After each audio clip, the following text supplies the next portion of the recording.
Hello and welcome to Newsroom. I'm Sharmeen Ali. Well, there's good news in the economy because Pakistan posted a current account surplus in October this year of $99 million. The Governor State Bank has said that this is a very big achievement, and this is due to the efforts of the government to reduce overall demand and imports and to increase exports. Now, the same month last year, the current account deficit was $12.75 billion. And also the increase in foreign direct investment of 238% in the current fiscal year also contributed to this remarkable change and improvement in the current account deficit. So we'll be talking about that in our program today. We'll also be talking about the visit of the Chief of Army Staff General Qamar Javed Bajwa to Tehran. He is right now on a visit to Tehran, and he is there to discuss regional issues such as security, bilateral ties and border security, but also he is there due to the fact that Pakistan is trying to help out in a peace agreement between Saudi Arabia and Iran, both of its friendly countries. So we're going to be talking about that today as well on our program. We have with us in our studios to discuss about the current account situation, Mr. Shakil Rameh, who's an economist, a renowned economist. Thank you so much for joining us today, Shakil Rameh Saab. So this is pretty significant, Shakil Saab. The current account deficit that we're showing a surplus, $99 million in October. This is the first time in 4 years that we're posting a surplus. So that's huge. And can you just tell us about the significance of this? Because when you have a current account deficit, that's dangerous for the economy. So would you like to just go into what that can lead to for an economy, an imbalance like that? It's like, Sharmeen, it's a very simple calculation. If you go to if your earnings are less and your expenditures are more, so what would be your status? Ultimately, you have to go to borrow. So this is the significance in the negative and the positive current And this account. is what's been happening in the last That what was happening, and we were trying to make it the difference between our the trade imbalance or the current account deficits through remittances, and remittances were not increasing in the past. But now the remittances are also increasing. And so what's the reason for that, the remittances increasing? So it's about the trust on government. So government has gained some trust. You know, the people are talking about, so they trust they're the honest government. And one more thing is about the civil military relation. I think we are observing the highest level of the civil military relation right now. The military and the civil leadership is on the same page, and they are talking about to take the country in the right direction. If you look at that, the army chief is busy in dealing with and discussing the issue with the business community, with the academia, with all other stakeholders. And Imran Khan is also busy there dealing with all the international forums that he is visiting. There Chief and Imran, Prime Minister, they are going together to the international visit. So they are trying to build the trust of people in our economy. And how important for this is a stable political environment in the country as well? That is key. I think so. Whenever definitely, if you want to invest something, I'm not talking about the foreign investor, even the local investor. So if they want to invest in an economy, they look at what is the stability. Because if they feel if there is a stability and there is a peace and there is no conflict, so people think like that their investments are secure. When there is a conflict or instability, people feel like that maybe they will not get the return on their investment. Yeah, so and that's being reflected in the stock market. So that is being reflected in the, not only in the stock market, in all other sectors. No, before when the Prime Minister Imran Khan came into power, even before the PM11 they came into the power, Pakistan was facing the worst crisis of the terrorism. So nobody was coming to Pakistan. At that time, the army took a lead, and the previous government also did a lot. So to curb the terrorism, now we are terrorism-free country almost. Right. So that's why people are coming to Pakistan now. Right, It's not about CPEC only. It's about, if you talk about the German investor, if you talk about the US investor, if you talk about other countries' investors who are coming to Pakistan. Yes, and once you overcome your security issues, etc., then you can actually move on to things such as investment in growing your economy and tourism. Now we're talking about tourism, which previously we wouldn't because of the security issues. It's definitely there are two things. Tourism. So in tourism, your life is directly involved because you would be practically there. If there is some problem, if you are forecasting something will happen, then something will happen, you stop. You don't go there. But then when there is a peace and there is a security situation improve, people love to come here. And in investment, people want to look at that if they are going to invest. For example, if somebody is Adidas is investing in Pakistan, so definitely they want the output. If there is some security issues, then some energy issues, they will definitely feel like that, oh, we should not go there. So security, stability, it play the most important part when an investor comes to invest in any country. Even your local investor look at these two indicators. Right, exactly. So now when you decrease your imports, it kind of slows down economic activity, and that has been one of the sort of complaints that people have had against this, because of the fact that, all right, you need to stabilize your economy, there's no doubt about that, but then the after effects to the country that have taken place, how can we mitigate against that? Look, if you are talking about the imports can be of two types. One import, the intermediate or the raw material which is being used for the production in the commodity which you have to export, and other is the consumption goods, the luxury goods. And when you are talking about the luxury good or the consumption good, it does not have much impact on your economy. But if you are putting some taxes, or you are discussing the raw material import or the intermediate import to which would be being used in export led sector, that will definitely have impact on your economy, negative impact. But right now what government is trying to do, they are putting some taxes on consumption items, like luxury items. It will not have them too much impact on our economy. It will definitely, but in our analysis, in our economy, most of the time our economy was, our GDP growth was led by consumption, not by the production. Consumption is good if you are meeting that consumption from your domestic sources also. Yeah. But in our case, we were heavily dependent on the imported commodities. Imported commodities will not help you. It will drain your foreign exchange reserves. That's why we were facing the problem of the current account deficit. Right, absolutely. So these improvements, the macroeconomic indicators in the economy that we're seeing, when do they translate to the average citizen actually feeling it?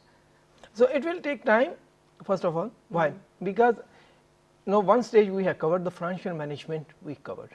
Now we will be moving toward the production management.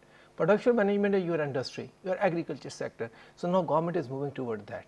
So when the government, these sectors will start to perform, so definitely jobs will be created from the industry, from the entrepreneurs, SMEs and agriculture. And our biggest portion of our labor force is connected with, dependent on agriculture sector.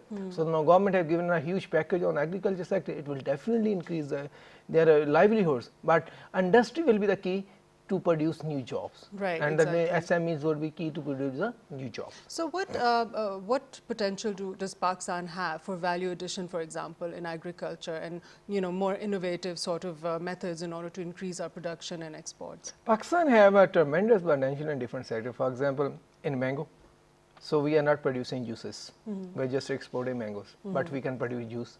Then in the citrus, apple, same is the true. So we are not producing the other juices. We are other products, intermediate products. We are just focusing on the commodity. We are exporting of the commodity. We have the date palm, good date palm. We can also export that. Then there are a number of other things which these are the fruits, and then comes to the agriculture sector. We are producing the best quality rice in the world, the basmati, but we are not marketing properly. So we have to go for the intermediaries in Dubai or somewhere else where we have to sell our products. We have to work on that. Then our livestock sector is not performing up to mark. Our average per capita production is low as compared to the world standard.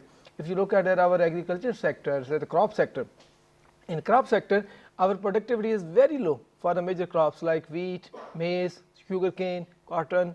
If you compare it, even rice, if you compare it to international standards, we are lying very low. So we have to improve that. There is a huge potential. If we would be able to overcome that gap, so we will be in better position to export more, and we can earn more.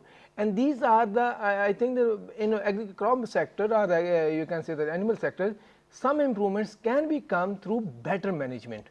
For example, better management means you can import better quality of seed. You can go for the rational use of water for the productivity enhancement. You can go for the better feed for the animals to increase their productivity. So we can go through, we can achieve some, you can say some improvement through better management. And better techniques, etc. And how about the use of technology? How can we further enhance the use of technology in all of these processes? Technology, we have to look at that, so what we need. our agriculture is labor intensive, and around about 42 or 3% population is directly engaged with the agriculture sector. If you introduce at this point of time the technology, too much technology at the ground level, that's mean it is the most of the people they will be free from their job. So you can also create some So there has unemployment. to be a careful You have to be balance there. careful in a stepwise manner. You have to move your economy in stepwise manner. It's not just like, for example, if you give one example, why it's important to go for the stepwise. Few days back, or few months back, the Huawei, they signed an agreement with the government of Pakistan for 5G technology. But it will take 5 to 7 years to be operational in Pakistan 5G technology. Why? Because we don't have infrastructure. Exactly. So we need to be very rational in making decisions. We should not promote like that, oh, 5G technology has arrived in Pakistan. No, it will take time. Yeah. Like that, we have to be very rational to deal with our agriculture and the livestock. So it has to be a gradual process. Gradual process. Look Right. at you see the best model in the world. They gradually develop. It's not just like one day you sleep and then the next day you are going to be, so everything will be Right, changed. and also we have to be watchful that Very it's not realistic. very disruptive to the Not with this. It should not current be you systems, think like that. Oh, something has happened at the world level. It should be go there. You have to look at that. What is status of your development? What is your economy? What different factors are contributing? Then make a decision rationally. Okay. If you have the, for example, why I'm saying the labor about the labor. If you look at the statistics, it's a 58% we have literacy rate. In that period, in that portion, we also include those people who can only write or read their name. That means 42% population is uneducated. 42% means 89 million people are uneducated. 89 million equivalent to I think the population of the Germany. So what you will do with them if you bring in the technology for everything? First you have to go look at that the context of development of your country. Then go step by step. Right, exactly. I 100% agree with what you're saying. Now, the other factor that I feel is also important in order to grow the economy and for industry as well is that how can we make the environment more inclusive for all sorts of people, not just the elite or the privileged classes to, set up factories and run their, factories and industry and all, so that it's inclusive. Because when you see in the West, anybody can get up with a new idea and their idea is protected and they can take it out to the market and they can actually profit from that, and they create huge companies like Facebook and Google and Microsoft out of that and Apple. So how can we create that here in Pakistan? Pakistan is moving toward that, and the good news is that in the last few days we have witnessed a tremendous improvement in our ease of doing business. One thing, but the question you are asking, and there are 2 or 3 things that are very important. First of all, rule of law. If we will be able to have a rule of law in this country, we can overcome all these questions or all these problems. And the governance system we have to change. Right now what is happening in this Pakistan, it's not a governance system which is actually defined by different theories or something like that. We have a different governance structure. Sorry. Our governance system is being run by the relation based system. Who knows who? Then it's not inclusive. So we have to make it more inclusive. So we have to make it more transparent. I think the process has been started at the government level, at the institution level. And look at that number of, how the army is taking lead in punishing the people, corrupt people. So they are looking at their own home. So they are trying to make it more transparent and govern a rule based economy. Right. Our government of Pakistan is trying to do that. So that's what we need. Rule of law. Rule of law. Exactly. Without rule of law, you cannot achieve anything. Because then your property rights are protected, investments are protected, everything. Rule of law for disputes everything. are sorted out, right? Rule of law, everything. Definitely, when everybody know that if there is some problem, it can be sorted out with the rule and with the law. So you don't need to be afraid of that. You don't need to be afraid that a big fish can eat the small fish. So now, one of the main factors in making the economy grow is SMEs, small and medium enterprises. They generate a lot of employment, etc., and then taxes, in which our country badly needs to collect on. So small and medium enterprises, what is your take on that? Where do we need to go with those? How do we need to further the flourishing of SMEs? Look, SMEs are backbone for sustainable development, for sustainable economic growth. I gave you 2 examples. Look at the Germans. More than I think more than the 60 or 70% economic sector is still dependent on the SMEs. Look at China, more than 60% their economic sector is dependent on SMEs. They are contributing, and the share in the revenue, forget the figures, their share of revenue is huge. Look at their status of development and look at their share of SMEs. So SMEs are key to ensure sustainable economic growth. One thing and second thing. And at the moment, SMEs what is the percentage right now in Pakistan of SMEs? It's a very low. I don't have the figure, but it's a very low. Another second thing, SMEs are key to ensure the trickle down. Because the small companies are they're more connected to the groups in the small at the local level. Corporations or big corporations, they are not involved with the more. They have large of resources, they go for the modernization, the productivity enhancement, new industry, they maybe don't need so many people. But the SMEs, they involve more people, like the German model. Their SMEs are based on their county, their region. So they are connected too much, they are connected more with their people. Yeah, so and the people local feel economies. the ownership, and they arrange the different programs for their training, their capacity enhancement. They are investing in a dual education system. Because Germans have a dual education system, where one side you are going for the theoretical, another side you have to go to the vocation institute or trainings. So SMEs are playing the lead role there. Okay. So SMEs are key. I believe SMEs are key to sustain economic growth. Definitely we have to create the big growth, but we also have to equally put emphasis on SMEs development. Absolutely, and also to make the system more inclusive, and we were talking about that earlier, women-owned businesses are very low in Pakistan right now. I think there's just 10% that are owned by women. So that also, inclusiveness includes 50% of your population, which is women. So for that, what measures do you think the government needs to take, and what are they already doing that's right? No, they have opened, I think there is open merit in so many other seats. But look at our own culture. So it will take time. Don't think like that over the night things will be changed. In our primarily in our sector, in our in our society, women are more tilted towards their homes and they are trying to do there. But the government is trying to create some opportunities like that. Interest-free loans. Interest-free loans. They are creating opportunities in CPAC. They are creating opportunities in entrepreneurship and social entrepreneurship.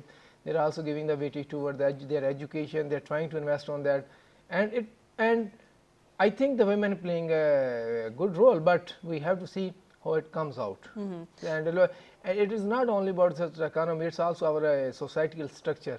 So how we can overcome the barriers of society.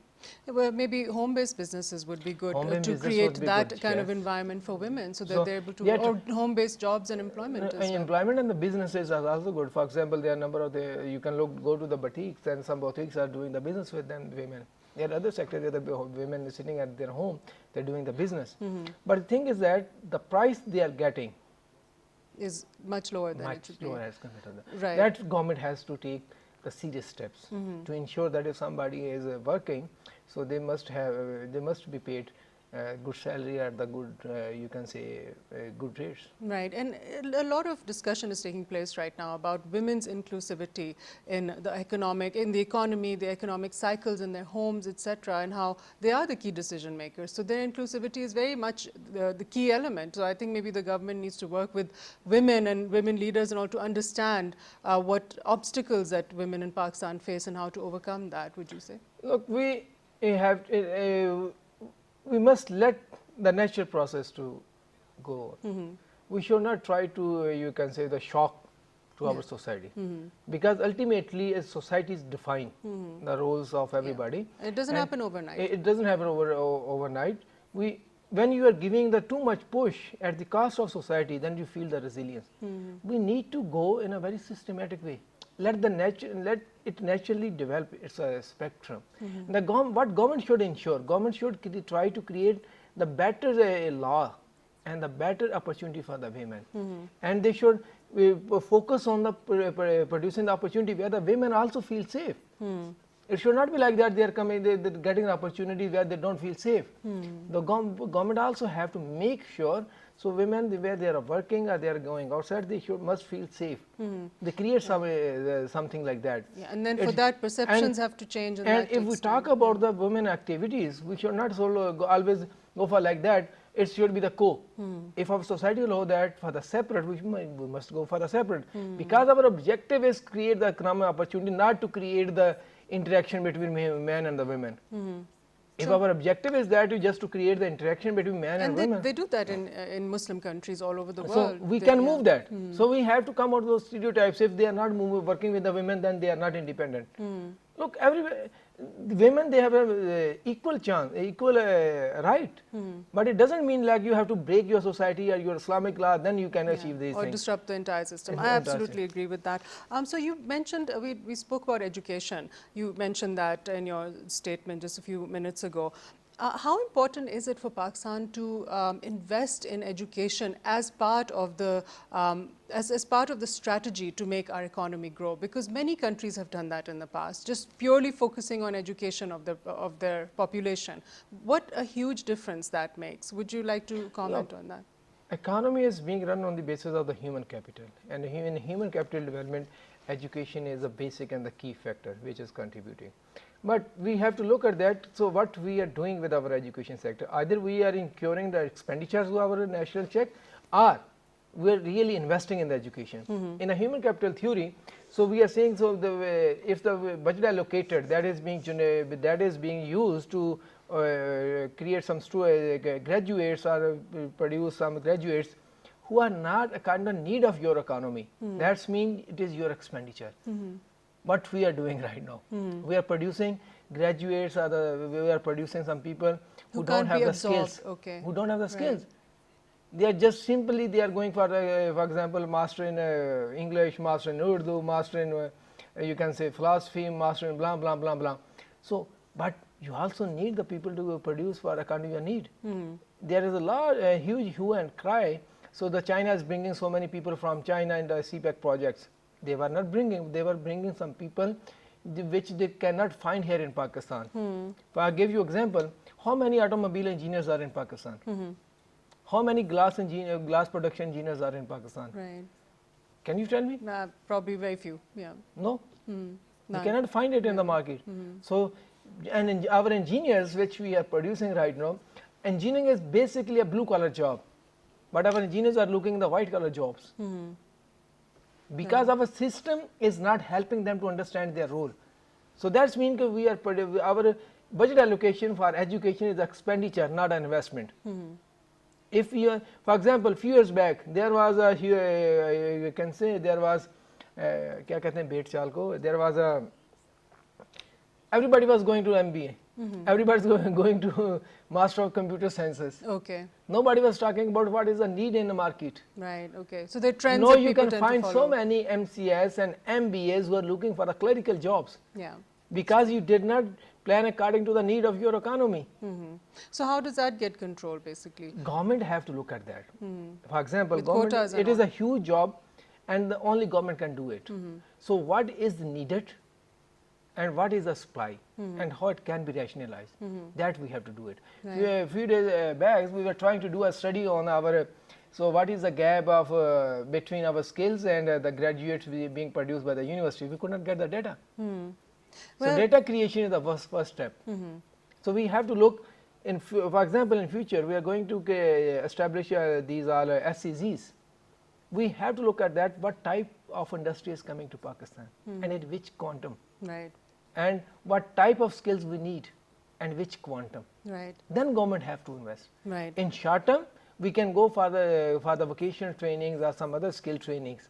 But in the long term, we have to look after 20 years what type of industry would be here. Then we can go to the universities. So to properly prepare our workforce, our younger generation, we have a huge youth bulge, and we need to prepare them properly for the future. So one would be to train them properly for, especially CPEC now, the opportunities that come up there, they are, a lot of times they're often falling short of skilled, properly, adequately skilled labor in Pakistan. I told you. So we've missed out on a lot of that opportunity as well. A lot of opportunity. Then you start to criticize China, oh, they are coming, they are bringing their people. Look, businessmen look for the profit. Businessmen look for the profit. If he can hire a person or $100 in Pakistan, why he will bring a person on a $1,000 from China? Right. It doesn't make any sense for the businessman. So same is true when they are not able to find an engineer or some other person, other skilled person. Definitely they have to bring from somewhere. They cannot go like that. They cannot ask a doctor to go to run a engineering, to do an engineering job. Right. They cannot go to an engineer, go operate some patient. You have to need the proper person. Right, exactly. So, and also Pakistan depends a lot on remittances from abroad. So, to prepare our workforce to go and be absorbed across the world in different economies, they need to be prepared for that as well. Definitely, we have to prepare with the standards, international standards. It will not be like that. Oh, he did the master in Pakistan, he must get a job in a UAE or something other country in the Europe. You have to compete with internationally for those jobs. The people who are coming from the different countries, you have to compete with them. It is not so. When we are going to invest on our education, our skills, we have to keep in mind. So, what are the international standards? In UAE, if they can get a better person from Bangladesh who better trained in the skills with the better skills, definitely they will hire him. That is happening right now. Yeah. So, they are going to hire the more their domestic you can servants or some drivers or some their salesmen from India or Bangladesh, Sri Lanka, because they are better trained. Their attitude is better. Right. As compared to our attitude. Like same is true for the economist. If they can find a better economist who can do the better modeling, projections or something like better, who can understand and read better situation, they will go to hire to that person.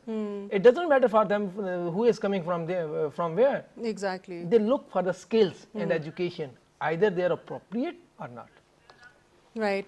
Thank you so much, Mr. Shakil Rame, for joining us and giving your feedback on this issue about the economy, because this is something very, key right now in the forefront of for the country's issues to be resolved. So after the break, we're going to come back and we're going to talk about the Chief of Army Staff's visit to Iran. And stay with us, please, and we'll be right back.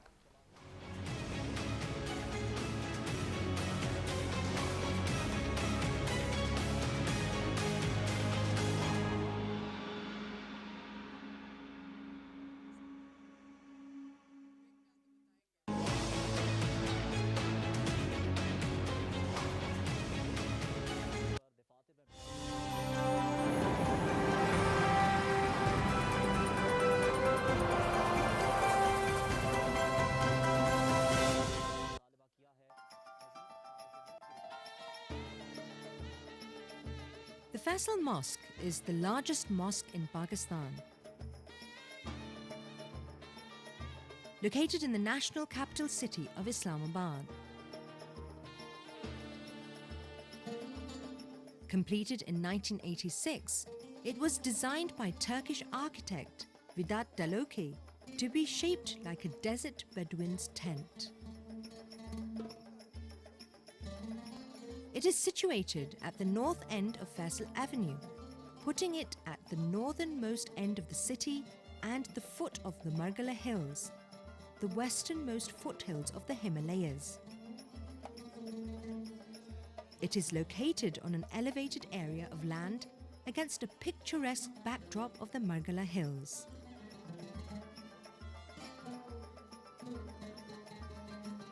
This enviable location represents the mosque's great importance and allows it to be seen from miles around, day and night.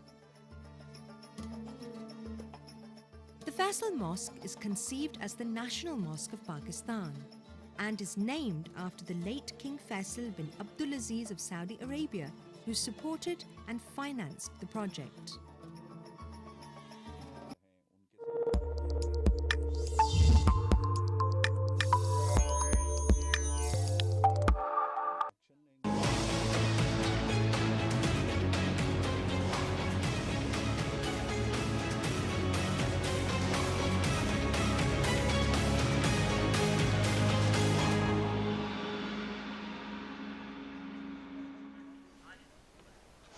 Hello and welcome back. General Qamar Javed Bajwa, the Chief of Army Staff of Pakistan, is currently on a trip to Tehran to discuss different bilateral and regional issues, including security and border security, and also to enhance Pakistan's efforts in trying to broker a peace deal between Tehran and Riyadh. So we have online with us now Mr. Qamar Naderi, who is an Iranian analyst, online with us. Thank you so much, Mr. Naderi, for joining us. Thank you for having me on your program. Right. So, can you please tell me right now, General Qamar Javed Bajwa, the Chief of Army Staff of Pakistan, his visit to Tehran, how significant do you feel and its importance in the current situation that exists right now in improving bilateral ties between the countries, between Pakistan and Iran first, and then we can talk about the rest of the situation? Well, as they say, you can choose your enemies, but you cannot choose your neighbors. We have been neighbors for thousands of years, and we have no choice but to cooperate with each other, not just when it comes to ensuring border security, but also trade and such like. So it's a huge step forward for bilateral ties between Iran and Pakistan when Pakistan's army chief decides to visit Iran, and he has done just that. He has made important. He has had important meetings with top Iranian military officials for the simple fact that both sides put a lot of emphasis on broader cooperation between each other when it comes to the war on terrorism and extremism, and of course, border security. Remember, without border security between these two great neighbors, there would be no, proper trade and other bilateral ties. So they need each other, and they have to stick together because in this part of the region, which is extremely volatile, it is impossible for each and every one of these actors to act alone when it comes to ensuring security within its borders and or along its borders. So they need each other, and they have no other option but to talk to each other and hold, some constructive talks in order to broaden cooperation in all these important fields. Right. So you mentioned trade and commerce. How can Pakistan and Iran further enhance trade and commerce relations between the two countries? What potential lies over there? Well, Pakistan has a great agricultural sector. We see a lot of agro products inside our country already. So why not broaden on that issue? At the same time, Iran has already built a natural gas pipeline along its border to Pakistan. It was inaugurated years ago, and I see no reason why Pakistan shouldn't start importing natural gas from Iran. Iran needs to export natural gas. Pakistan needs that gas, and in between, there is even no need for US dollar in order to render this kind of trade exchange. We can do trade with each other using our own local currencies. Why not? Many other countries are doing just that. China and Russia are doing that. China is doing it with Iran and many other countries. And I see no reason whatsoever Pakistan and Iran cannot also delve into this important new trend. Right. And what are the impediments at the moment towards, enhancing trade and commerce between the two countries, and how can those be overcome?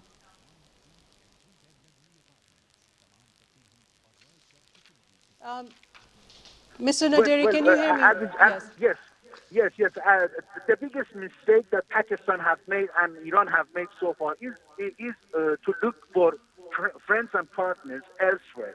Pakistan is trying to have better ties with the Persian Gulf and Arab countries, which is fine. Iran has also made a big mistake by trying to broaden its ties with the Western hemisphere. That's a huge mistake because the power is local. They have to come to this kind of understanding between each other that if they cooperate with each other, then other countries beyond the borders, beyond the region, also would also like to come to this kind of understanding and agreement. The biggest mistake between these two countries is that they have stopped looking at each other. They have stopped trying to broaden their bilateral ties, and they have only looked for friends and allies and partners elsewhere. It's a huge mistake, and unfortunately, this has been going on for some time. I think the officials in Iran and Pakistan have to stop this kind of mentality. They have to act like adults, and they have to sit down at the negotiating tables and understand the simple fact that the best possible way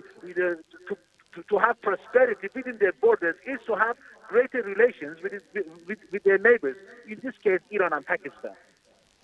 Right. Okay. So now the Chief of Army Staff met the Secretary of Iran's Supreme National Security Council, Admiral Ali Shamkhani, and Army Chief Major General Abdul Rahim Musavi. And what matters do you think would have been discussed in this meeting?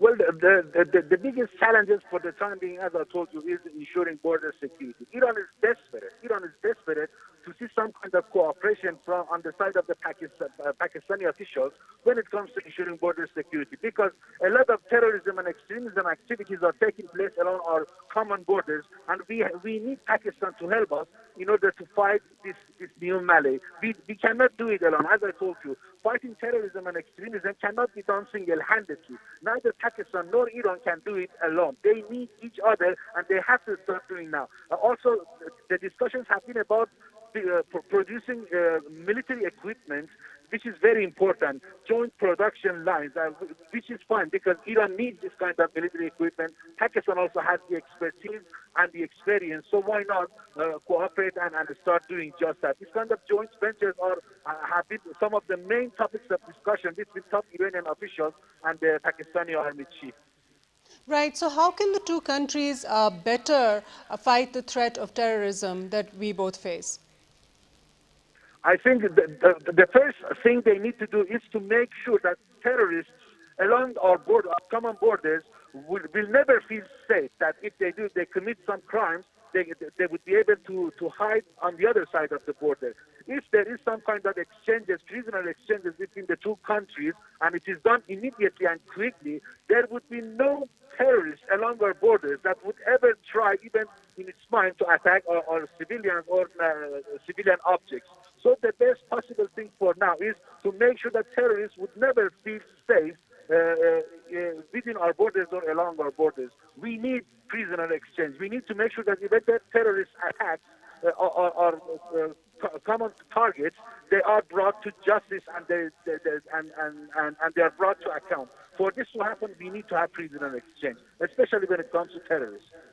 Right. And the terrorist activities are also linked to drug smuggling and smuggling across the borders, and also that can be further improved, the curbs on these activities as well, right? Well, it is not just, we shouldn't blame Iran and Pakistan for everything that is happening along their borders. We also need to keep in mind that there is a war going on in Afghanistan. This is also another neighbor, our common neighbor. So we are paying a huge price for what is going on inside Afghanistan. But to minimize the losses in that country or by that country and its extremist forces, we have no other option but also to get Pakistani officials on board to come to some kind of joint understanding and alliance in order to create some kind of triangle in this important and volatile border. This way we can also make sure that our neighboring country, Afghanistan, also enjoys border security and peace. Right. Okay. And now I'd like to come to the very important topic about a peace deal, a potential peace deal between Iran and Saudi Arabia. Can you please tell me what are the prospects for that taking place and the importance of General Bajwa's visit to Tehran right now in that context?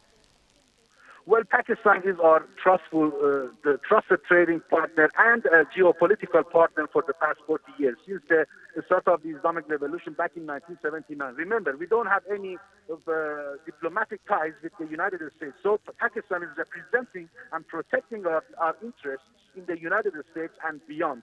So Pakistan has proven beyond any doubt that it can be trusted as a negotiating partner in order to fix our problems with other neighboring countries in the region. I think the Iranian officials have realized that. They know that Pakistan has immense power and influence over Saudi officials. So why not again use the Pakistani channel in order to mend our broken relations with Saudi Arabia? Iranian officials more than welcome Pakistan's help in this respect, and they welcome it because Pakistan has proven beyond any doubt that it is one of the most trustworthy partners when it comes to diplomatic efforts in the region. We need Pakistan, we need other countries to help us to normalize ties with Saudi Arabia because we have stopped talking to each other. So we need a third party like Pakistan that can be trusted by both sides to step in and help us sit at the same negotiating tables and sort out our differences through negotiation. Right. Okay. And how can now this visit and how can Pakistan and Iran further improve convergence amongst Islamic countries to work together towards mutual interests? Well, Pakistan is trusted by many other Arab countries in the region. Pakistan has been a strategic ally with these countries, unlike Iran. So if Pakistan decides to mediate between us, I think that there will be some kind of success, because Pakistan has been also a trusted partner with Saudi Arabia for such a long time. Pakistan has influence inside its borders, and of course in Afghanistan and along the Persian Gulf region. Pakistan has a lot of great diplomatic links with the United States. It is a partner in the war against terrorism and extremism. Iran doesn't have this kind of upper hand. So why not Pakistan help us to mend our ties with the regional states? I think Pakistan has what it takes to help us fix our problems with our neighboring countries on the other side of the Persian Gulf. We don't have any other. Yes, Right. Oman is there, but it doesn't have the military strength and the strategic position of Pakistan. Right. Thank you so much, Mr. Kambar Naderi, for joining us online from Iran. And that's all for today's program. And let's hope that the Chief of Army Staff, General Qamar Javed Bajwa, has a successful visit to Tehran. And the good news about the current account deficit reducing in October and actually becoming a surplus of $99 million. This was much needed good news that Pakistan needed indeed about the economy. And hopefully we'll see further improvement in that regard.